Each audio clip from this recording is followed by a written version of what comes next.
가짜뉴스 단속반. 아니 뭐하는 지금 상황이십니까 지금? 선글라스를 쓰면 안 보이. 안 보입니다. 아무것도 위아래가 안 보여. 다시 한번 가보겠습니다. 다시 봐. 그래 선글라스 꺼져. 아니 군인이 총을 우리는 순전히 가오밖에 없는 사람들인데. 다시 하겠습니다. 선글라스 하나. 단속반이요? 아니 가짜뉴스 단속. 아 뭐야? 선글라스 단속.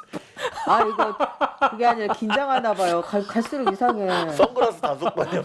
자 다시 이거라도 쓰세요 그냥. 네. 앵경이라도 자. 선글라스. 가짜뉴스 단속반. 이거 하다가 시간 다 가겠다. 다시 시작. 가짜뉴스 단속반. 아 힘들다 이거. 애쓰셨습니다. 네, 가짜뉴스 단속반 3화 시작하겠습니다. 요즘에 여러분들 남북 정상회담 때문에 정신이 없어요, 그죠? 네. 그렇죠. 특히 제일 정신이 없는 분이 바로 민동기 국장. 아니 무슨 뭐 TBS를 말아먹고 계시던데 아침부터. 아니 그 특집 방송 정상회담 특집 방송을 이제 각 방송사마다 편성을 하잖아요. 네. 근데 뭐 과분하게도 TBS TV 쪽에서 아침에 특집 방송 진행을 좀 맡아달라고 해서 메인 앵커. 힘들었습니다. 라디오 메인 앵커는 김어준, 텔레비전 메인 앵커는 민동기. 야, 김어준과 쌍벽을 드디어. 아니, 다이다이 맞짱. TV의 메인 앵커는 네. 장윤성 기자입니다. 그랬군요. 아니 그런 거 하면 또 우리 유튜브 경쟁 업체잖아요. 김용민 TV. 거기서 무슨 먹방을 하더라고. 아니 거기는 컨셉입니다. 네. 어? 광고가 워낙 많이 들어와서 먹방이 아니에요? 그렇습니다. 예. 방송을 하는데 네. PPL로. 미디어 비평입니다 나름. 근데 왜 이렇게 먹어대? 그러니까 미디어 비평인데 네. 많은 분들이 안 보셨어요? 저는 안 봅니다. 네.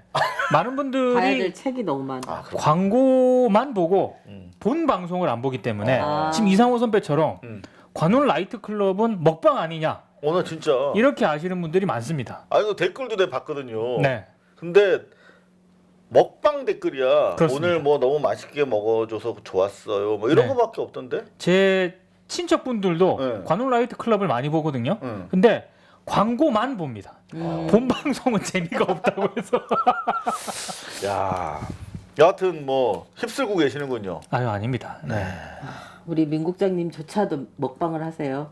얼마나 많이 먹나요? 먹고 살려면 어쩔 수 그렇습니다. 없습니다. 이게 예. PPL 협찬으로 또 그리고 진행이 되기 때문에. 심지어 운영이. 게스트도 이제 한 분씩 초대를 하거든요. 네. 게스트도 먹입니다. 예. 저는 우리나라 채널을 좀 줄여야 될 것 같아요. 왜 이렇게 먹어대요? 이거는 얘는 유튜브인데요. 뭐 아무튼 네. 근데 요즘에 좀 외로우셨다는 얘기가 있던데. 누가 그래요? 네? 아까 그러셨잖아요. 조선일보 보도에 저는 따르면 20살 때부터 외로웠어요. 그럼 요새 어떻게 바쁘게 지내셨습니까? 네. 뭐 때문에 바쁜냐고요? 아이고 뭐 저기 사생활이면 말씀 안 하시죠. 사생활은 없고요. 네. 여기 추석 연휴 기간에 저기 인도네시아와 싱가포르 언론 상황에도 취재하러 나가야 돼가지고요. 그 준비도 하고. 인도네시아랑 싱가포르. 왜요? 저기 자유언론 실천재단에서 그 한국 프레스센터에서 지원을 받아가지고 동남아 언론 상황을 좀 취재하고 있거든요. 아하. 동남아까지 가짜뉴스 단속하러 가시는 건 아니죠? 거기는 단속하기 전에 제가 단속을 당할 것 같은데요. 아니 그 두 상황이- 나라가 언론 자유 지수가 이렇게 높지가 않잖아요. 굉장히 그렇죠. 다 낮죠. 네. 그러니까 저 혼자 하는 건 아니고 박상현 박사님이라고 나눠서 하는데요. 박상현 박사님이 다녀오셨고 저는 이제 가는 거죠. 그다음에 그럼 뭐 바쁘시겠네요. 그거에 뭐 먹고 살려고 여기저기 뭐 이렇게 아니, 돌아다니는 네, 알겠습니다. 그럼 네. 이상호 선배의 네.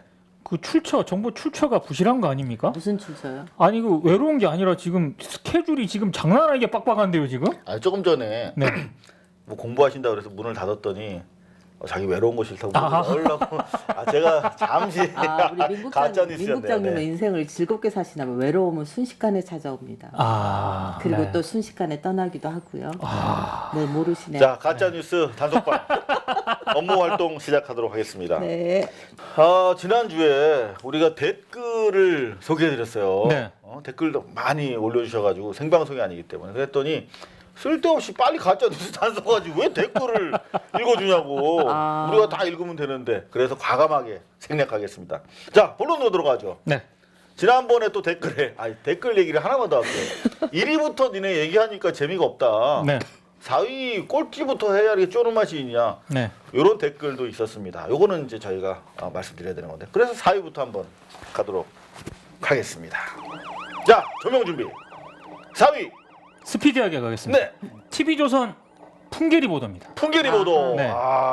이거 근데 좀 지금 보시는 분들이 네. 아니 생뚱맞게 이게 언제적 기사인데 그러니까 이거. 이걸 갑자기 가짜뉴스 4위로 단속할 만한 대상 4위로 꼽았느냐? 예. 이 요거죠. 풍계리 1만 달러 요구. 그렇습니다. 재심 청구 이게 기간. 지난 5월에 이제 TV조선이 보도한 그런 리포트입니다. 네. 무슨 내용이냐? 북한이 풍계리를 취재하는 외신 기자에게 $10,000, 헐. 우리 돈으로 한 1,100만 원 정도 됩니다. 네. 예, 이걸 요구했다. 근데 당시 보도 직후에 네. 다른 언론사들이 네.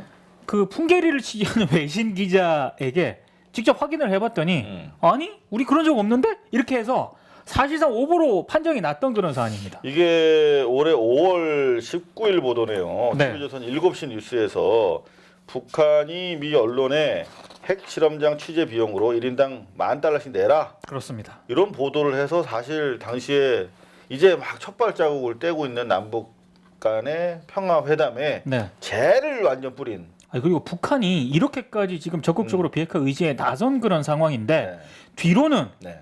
취재진한테 야 돈 내 이렇게 했다는 거지 않습니까? TV조선 보도는 굉장히 악의적인 보도였죠. 근데 다른 외신 기자들이 아니 우리 돈 받은 적 없는데 돈 요구 받은 적 없는데라고 해서 사실상 다른 언론에 의해서 오보로 이제 판명이 난 사안인데, 네. 근데 TV조선이 끝까지 오보 아니다 이렇게 주장을 해서 이게 결국 방송통신심의위원회까지 갑니다. 방통심의. 네. 그러니까 지금 오보 논란 크게 이게 방금 이상호 선배도 얘기했지만 네. 이게 굉장히 큰 오보거든요. 그럼요. 그래서 죄를 완전히 뿌려버리는 그렇습니다. 오보죠. 그래서 방송통신심의위원회가 이를테면 뭐 미스코리아 선발대회 뭐 진이 네. 성형미인이더라. 네. 뭐 이런 오보랑 똑같은 거예요. 그렇습니다. 네. 그래서 이제 법정 제재를 받습니다. 네. TV조선 이 보도가 주의. 네. 근데 이제 TV조선이 우리 오보 아니다. 네. 그래서 재심을 신청을 했는데 방송통신위원회가 최근에 이 TV조선의 재심 신청을 기각을 합니다. 네. 그러니까 이건 오보 맞다라고 사실상 재심 청구 이유가 없다고 판단한 거죠. 그렇습니다. 네. 그래서 이거는 이제 빼박 오보다. 네. 네. 그런데 여기까지 만약에 그쳤으면은 제가 이제 이 가짜뉴스 4위로 굳이 꼽아오지 않았을 텐데. 그러니까 이거 너무나 이거 거저먹는 아이템 아닙니까? 그렇습니다. 근데 TV조선 뭐를 단속하셨죠? 측 입장, 네.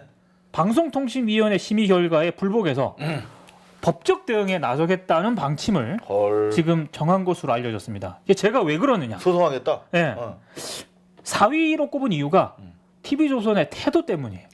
왜냐하면 다른 언론사들이 팩트 체크를 해가지고 그때 보도 직후부터 오보다 이거 이렇게 보도를 했고 이제 방송통신심의위원회가 심의를 해서 법정 제재까지 내렸지 않습니까? 그렇죠. 이 정도 되면은 오보로예요, 오보 사실. 근데 이 오보에도 불구하고 이제 심의 결과에도 불복해서 법적 대응에 나서겠다는 그런 방침을 밝히지 않았습니까? 이거는 제가 봤을 때 상당히 문제 있는 태도다.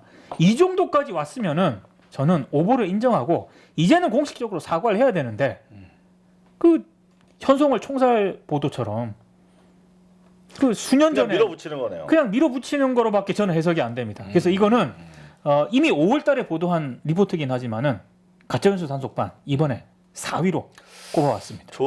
TV조선 입장에서 소송을 하는 이유가 있겠죠, 아무래도. 당연히 있죠. TV조선 지금 재심사가 걸려 있는데요. 네. 실은 3년 전에 그 2014년에 그 정편이 방통위로부터 다 조건부 그 재승인을 받았는데 그렇죠.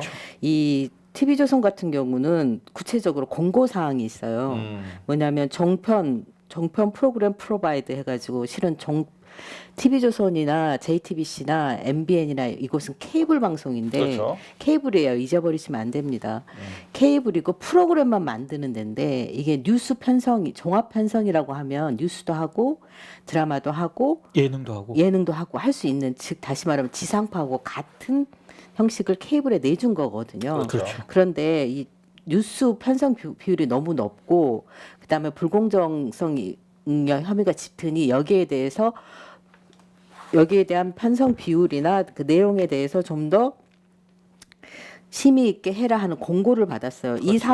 그런데 지금 3년간 조건부로 재승인을 허가를 받았기 때문에 올해 심사를 해야 되는데 네. 이 심사 조건에서 3년 전 어떤 조건을 걸었죠. 예, 그 조건에 부합했는지에 대해서 점검을 할 때 이 요소가 걸리는 거예요. 오버잖아요. 네. 바로 이제 좀 부연 설명을 드리면 한 해 4건 이상 법정 제재를 받으면 그렇습니다. 그러면은 이제 자격이 없어지는 걸로 그렇게 조건을 내걸었기 때문에 이제 TV조선 입장에서는 현재 이게 2개가 되는 거잖아요. 이렇게 그렇습니다. 되면 그 경우에 3개를 더 해야. 그러니까 4건 이상 받으면 안 되니까 이하로 받아야 되니까 5건부터 이제 아웃이 되는 거거든요. 네. 그러니까 시간 끌려고 소송을 제기한 거 아니냐 이런 지금 의혹이 제기되고 있거든요. 맞습니다.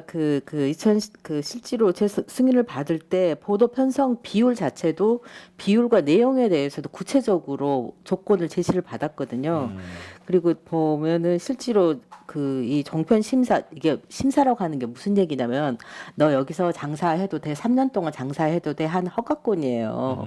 근데 이 허가권을 내줄 때 엄밀하게 계량화시켜서 했으면 실은 종편 4사 중에서 아무도 허가를 받을 데가 없었습니다.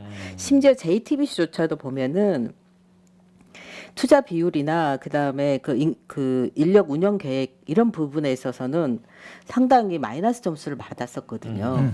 그런데 이제 자금 사정이 그나마 제일 좋은 JTBC도 그런데 자금 사정이 가장 그렇게 좋은 형편이 아니죠. 왜냐하면 TV조선 같은 경우는 제조업체가 뒤에 모기업으로 있지를 않아요.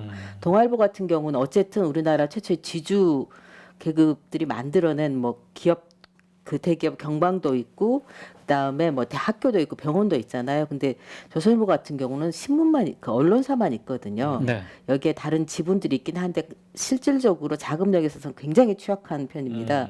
그래서 계량화시킨 수치에서도 낮는데 이 편성의 내용까지에 대해서도 구체적으로 이렇게 하라 하는 지시를 받았거든요. 그렇죠. 거의 뉴스만 하고 드라마 같은 돈 들어가는 거 안 하니까. 그렇기 때문에 이거 오보 낸 것은 아마 조선일보 자체가 배팅을 한 거라고 봐요.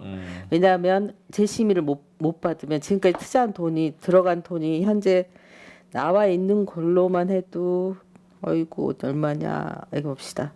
한 800억 정도가 실은 정확하게 1188억 원 정도가 들어가 있다고 이렇게 나와요 숫자적으로. 네. 근데 더 많이 들 수도 있겠죠. 이 돈을 날릴 수 있는 거거든요. 그러면 날리지 않고 다른데 팔아야 되는데 팔 때도 조건이 좋아야지 좋은 가격을 받을 수 있거든요.